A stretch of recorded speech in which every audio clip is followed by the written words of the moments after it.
Meet Sneako, the edgelord cuck who's one of the most controversial YouTubers on the platform. Well, until he got kicked off. Honestly, I wasn't even going to make a video on this situation, but the drama has escalated. It has gotten to a level where I feel like I need to speak on this. I need to tap into this one. I am a follower of Moist Critical. I think Charlie is a very intelligent dude. He's hilarious. I love his voice. He looks like the second coming of Jesus here on YouTube. He puts out great content. And then on the other side of the coin, you have Sneako, who seems to thrive on the very edges and fringes of our society, trying to find people who feel like him. But the beautiful thing about the internet is that it can be an echo chamber. And if you have extreme views, or if you have views that most normal people would probably think, something's wrong with you, in this case, you have fans. Welcome to Sneako. Welcome to Charlie. Now look, drama happens all the time. I mean, we all know that drama sells. I'm a rapper. I've dealt with plenty of beefs in the past. We've talked about beefs and have covered that on this channel. But it's a little bit different when it's one YouTuber against another influencer. But in this case, something has happened within the situation that I just want to highlight and I want to speak on. And what we're going to do is we're going to dive into Moist Critical's video, because I feel like he kind of sets the background, sets the scenery well enough. And then he dives into the situation of threats, of violence, and what happens with Sneako, and why he really crosses a line to me that you should never ever cross as an influencer and as a YouTuber, no matter your size and no matter where you are and who you are on this platform. So let's check it out. One. Hey Sneako, does this outfit look familiar? This is the same thing I wore last time I took you over my knee and spanked your bottom with some discipline. And I'm happy to report that these are back in Daddy Charlie is here. stock and a lot more at moistglobal.com. Last time I talked about you, I used you for a merchandise push as well, so might as well stick with tradition. I bet just seeing me in this... You know that is just going to get under his skin even further, because it's like, I don't even care that much personally about this whole situation. I'm going to make some money off of it. I'm going to profiteer. I love just the open transparency of Charlie. It is like, come here, son. I'm going to bend you over my knee real quick. About you, I used you for a merchandise push as well, so might as well stick with tradition. I bet just seeing me in this attire again has just sent you on a full-blown Winter Soldier episode with your eyes rolling into the back of your skull as you're experiencing post-traumatic stress disorder, because the first video I made on you offended you to such a high degree that you have not stopped whining since. It's already been 3 months. Can you... This is true. Sneako has continued to talk about Charlie. Well, Charlie does not mention Sneako ever since the video. So one side you have someone who seems obsessed with the other side and can't keep Charlie's name out of his mouth, whereas Charlie just continues to produce content and carry on with his life. Believe that? How time flies. You started shit with me by insulting me and my girlfriend out of nowhere, so naturally I responded by making fun of you in return and showcasing the reasons why I don't respect you. But unfortunately... Hence being an influencer in public. Okay, you're going to go on a public platform. You're going to make fun of me.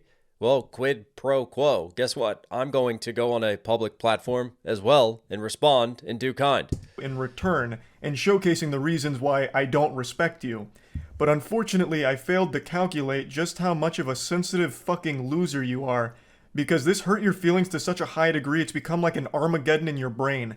3 months you have continued to melt down about this. The day after I posted my response, he went on stream and had a huge unhinged tantrum and meltdown about the whole thing, and then he sent some of his viewers over.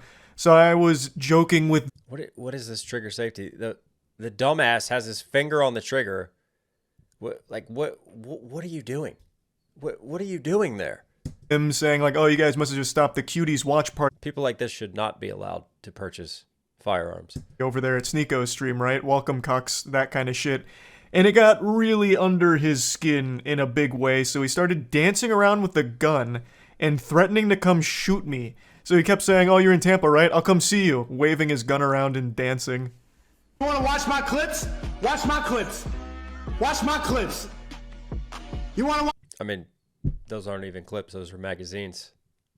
Someone should teach them what a strip clip is. Oh, you want me to watch your clips? Watch my clips. And they look like Full Metal Jackets. I mean, they're not even hollow tips either. You want me to watch your clips? Watch my clips. These are the only clips I'm watching, you were? Now, the reason he keeps saying watch my clips while threatening me here is because during the stream, I couldn't watch him live because he just kept shouting slurs. So I said, watch my clips to see what I was saying about you. I had to communicate via Twitch clips. And I'm sorry to be that guy, this is like the grammar police of guns, but he's a fucking imbecile. You absolute buffoon. What you have there is not clips. These are mags. They're mags, not clips. You absolute fucking dumb. And the difference, Sneako's running around, hey, look at my loaded clips that I can't even label as a magazine properly. Charlie's is not loaded. One practicing gun safety, the other one running around like a dumbass dancing on stream, waving a pistol at the camera. These are mags. They're mags, not clips. You absolute fucking dummy. The same way that this is also... That is a dirty AR. A mag. They're all mags. Stop saying clips, you look fucking stupid. But also, look, not loaded. Because responsible gun owner over here. Anyway, sorry for the gun anatomy lesson. He was very upset, so he was threatening to come shoot me, beat me up, all of that, because I hurt his feelings, and it's been festering for quite some time now. I mean, again, here's the thing, and this is what I touched on in the beginning. Like, yes, drama happens, okay? Welcome to YouTube. Welcome to being a YouTuber. At some point, you're going to clash with another influencer, and you guys will probably take it to the public space. But what I don't support, and this even goes back to rap beefs, like, keep that in the studio. Keep it in the booth. Because we've seen what happened to the East Coast, West Coast rivalry. Rest in peace to Pac, rest in peace to Big. But pride starts to get in the way. And when someone initiates with physical violence and physical threats, well, the other person responds in kind. And then it becomes a dick measuring contest, except in this case, you have weapons, you have guns involved, and then, lo and behold, all of a sudden, somebody does get shot. Somebody does die from the situation. So I'm always worried when someone wants to take it to physical threats of violence. And that also shows to me a low intelligence level. You know, if you're just bantering and exchanging words with one another, you made fun of him. Like, remember this. Sneako started this situation. Sneako is the initiator, right? Sneako is not the one responding here. It's not like Charlie went after Sneako and put out a hit piece on Sneako. No, Sneako is the one who created this whole beef. And then Charlie responded.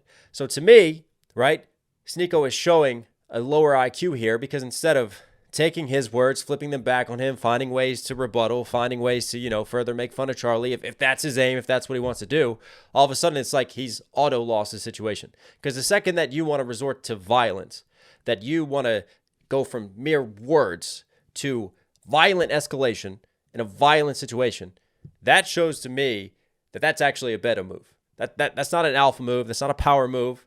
That's not you being emotionally in control of a situation. That is you emotionally losing control of a situation, and all of a sudden you want to try to bully someone else. You want to threaten them physically, and that's something I'm not okay with. And that's the whole point of me making this video and me speaking out on this situation. When drama happens, I would much rather see words, videos be exchanged, content being exchanged from it. Let the fans go at it one another. Let them argue with each other. But at the end of the day, both people walk away with their lives, with their safety at the end of it. That's all you want to see. But it's a shame that Charlie had to make a video like this, that he had to respond to the situation in this way. But you see what's happening underneath here. And you see the dangers here. Because Charlie is basically showing, well, you want to threaten me with guns? First off, I'm going to grammar police you. But really, there's an underlying message there. There's a low-key message, isn't it? I'm strapped over here. I'm ready for anything. You want to come invade my space? And you want to come threaten me in my existence, in my own home? You're going to have some problems. You're going to have some trouble. Let me show you what I got and what I'm carrying and my composure and my confidence with how to use the things that I own. He was very upset, so he was threatening to come shoot me, beat me up, all of that, because I hurt his feelings, and it's been festering for quite some time now. 3 fucking months. You love to bitch about how everyone's canceling you. These soy boy NPC bots are all canceling you. It's all you do. You treat the teenagers in your Discord like they're your goddamn therapist. Just going in there to complain about the invisible boogeyman canceling you again, shaking your fist at the clouds. I also love that you treat this Discord server like it's your PR team, so you have them work on your responses on Twitter because you're not witty enough to come up with anything on your own. You have no ability to banter. You can't insult anyone. Anytime you're pushed, all you fall back on is one of 3 things: soy boy, bot, or NPC, and that's it. You never deviate from this path. Or in this case, switch over to violent threats. And what we're not getting on, I don't know if we'll have time in this video. We're just doing a preview. But listen, if you guys want to see the full video, I'll put the links to it below so you can check it out. Check out the full response from Charlie. which is ironic because you're like literally a sheep. You have 3 programmed responses. You're like the absolute worst character, side character in an MMO. It's pathetic. But I'm getting sidetracked. You love to be super public about how much you hate antidepressants and you shit on anyone who takes antidepressants, but with the way you talk in your Discord server, I'm pretty convinced that you're only 2 or 3 messages away from asking your community to source antidepressants for you under the table to help with all this mental anguish you're going through. And I think that'd honestly be a good idea. It might help you. I mean, Charlie is just ruthless at this point in time. But the thing about this video response from Charlie is, okay, you've threatened me now. So instead of Charlie being bullied and letting that get to him, Charlie just continues to be Charlie. And I would be afraid of this man sitting here looking like John fucking Wick right now in this moist merchandise that is just so calmly responding to you. It seems like it doesn't even bother you, just like a fly on his shoulder. Like, what can you do with this man? He is like the fucking YouTube Jesus. He could walk on water with 2 ARs in both hands and do no wrong. Oh, man. And the thing about Sneako, too, that a lot of people might not realize is some of the controversial things he said that people are like, you know, going after him for right now is he talked about watching his girlfriend have sex with someone else. And he feels like everybody should do that and go through that because they'll grow, and that makes very strong relationships. Yeah, he really loves to give relationship advice and things like that. In the bed? Yeah. Yeah. What's wrong with you? So what did I couldn't, like, I was literally having PTSD watching that. I was like having war flash. Like I just. So did that get you out of your cheating ways? what position? No. It was missionary. Missionary legs up. It was Like missionary legs up? Legs up, yeah. Oh no. Sneako has also threatened to box Charlie, but Charlie, I think, is only like 5'6", 5'7". Sneako is 6'2", so Sneako seems keen again on physical violence and wanting to go after Charlie and boxing him. Charlie's like, hell no, I'm not boxing. But what's funny is that me being from MD, there's another fellow MD content creator. He's known as Brandon Buckingham. Brandon Buckingham has recently had a fight that he won in a KSI fight, and he called out Sneako. Now, Brandon, 6 more at Sneako's height. Brandon, I think, is like 6'3", got about the same reach as Sneako, so more of a fair opponent. Whereas Sneako, with a chance to fight Brandon Buckingham and to go after him, this is what he said. I'd rather sit at home and yell at a camera, tell jokes than, you know, risk my manhood falling flat for Brandon Buckingham, you know, if I lose the fight. So what's this tell you about the character of Sneako? On the one hand, you have the character of Charlie, the mustache god himself, walking around in a bathrobe. But Sneako will look at Charlie and he'll see like a shorter YouTuber. He'll see someone that, you know, can be kind of nerdy. Seems like he sits indoors a lot. So Sneako's going to go, you know what? I can bully him. I can physically attack him. Versus someone, again, he can be kind of nerdy too, Brandon Buckingham. He makes really good content. Shout out to Brandon as well. But Brandon has showed that he's willing to step into the ring. Brandon has showed that he has no fear when it comes to fighting, and he has a background in jiu-jitsu. So a more worthy opponent for someone who wants to make it physical and take it to that level would be Brandon, would it not? And yet, on one hand, Sneako dodges this, a more even match, and instead wants to physically attack Charlie. What's that tell you about his mentality? He's mentally weak, right? He's mentally on the short bus right now. And he does not have the emotional intelligence and stability, and he lets ego get the best of him, where he will only pick fights that he knows that he can win. Man is not truly ready for a challenge. But what do you guys think of this situation? What do you think of Sneako? Do you support Sneako? What do you think of Charlie? Do you support Moist Critical? Do you have no idea what's going on? That's okay. You can comment down below. I mean, again, at the end of the day, I want to reiterate, violence is never the answer in these situations of drama, especially when these two don't really know each other personally. They're just influencers at the end of the day. It started off with words, and you hate to see something that starts with words escalate into acts of violence and physical threats. That's something I never want to see. I never want to condone on here. Felt very strongly about that. But yeah, I mean, shout out to Charlie for staying composed. I mean, look, he's not going to back down from a bully, and he's going to stand up to him. And I think we all should. Anyways, I love you guys. Stay safe. Stay positive. It's one only Knox Hill. I'll catch you again.